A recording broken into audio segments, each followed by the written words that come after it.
৩৩ বছর পর অনুষ্ঠিত হতে যাচ্ছে জাহাঙ্গীরনগর বিশ্ববিদ্যালয় কেন্দ্রীয় ছাত্র সংসদ জাকসু নির্বাচন। এই দীর্ঘ বিরতির পর প্রথমবারের মতো অংশ নিচ্ছে ইসলামী ছাত্র শিবির। আর তাদের অন্যতম চমক নারী প্রার্থীরা।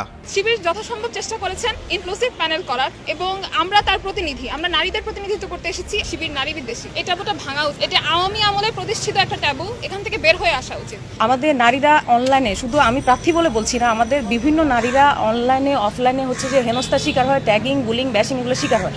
এই নারীদের জন্য একটা সুস্থ প্ল্যাটফর্ম তৈরি করা, তারা যাতে একটা সুস্থ রাজনীতিতে আসতে পারে, এই জন্য আমরা কাজ করে যাবো ইনশাল্লাহ। শিবির যেই দলটা, তারা হচ্ছে খুব ভালো কার্যক্রম করেছে। তারা যখন প্রকাশ্যে এসেছে, তারা বিভিন্ন রকম শিক্ষার্থী বান্ধব কাজ করেছে, শিক্ষার্থীদের অধিকার নিয়ে যথেষ্ট তারা সচেতন ছিল।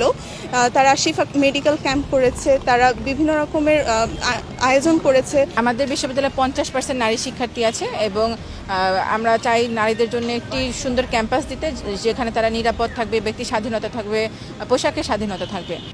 শিবিরের প্যানেলে এবার রয়েছেন 6 জন নারী শিক্ষার্থী। তাদের উপস্থিতি শিক্ষাঙ্গনে তৈরি করেছে নতুন আলোচনার ঝড়।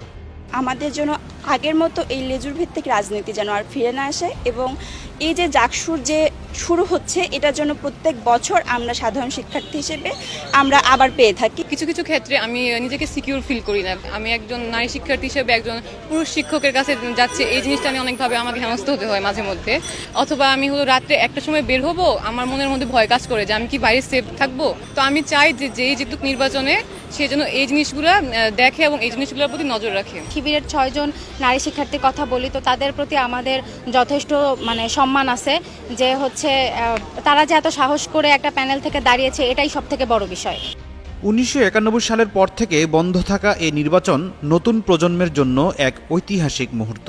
আর শিবির নারী প্রার্থীদের সামনে এনে দেখাতে চাইছে তাদের পরিবর্তিত চেহারা।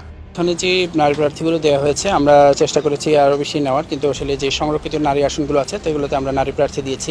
কম কেন, এটার কারণ আমি মূলত বিশ্ববিদ্যালয়ের প্রশাসনকেই দায়ী করব। সবাই যার যে মত আছে, যার যে ধর্ম আছে, যার যে সংস্কৃতি আছে, সে সেটাই পালন করবে। আমরা কারো ব্যক্তিগত পছন্দ অপছন্দ নিয়ে কখনো কোনো কথা বলবো না। তবে প্রশ্ন থেকে যাচ্ছে, এই নারী শক্তি কতটা প্রভাব ফেলতে পারবে ভোটে? জাকসুর ব্যালটই দেবে সেই উত্তর। ফখরুল ইসলাম, জাহাঙ্গীরনগর বিশ্ববিদ্যালয়, ঢাকা।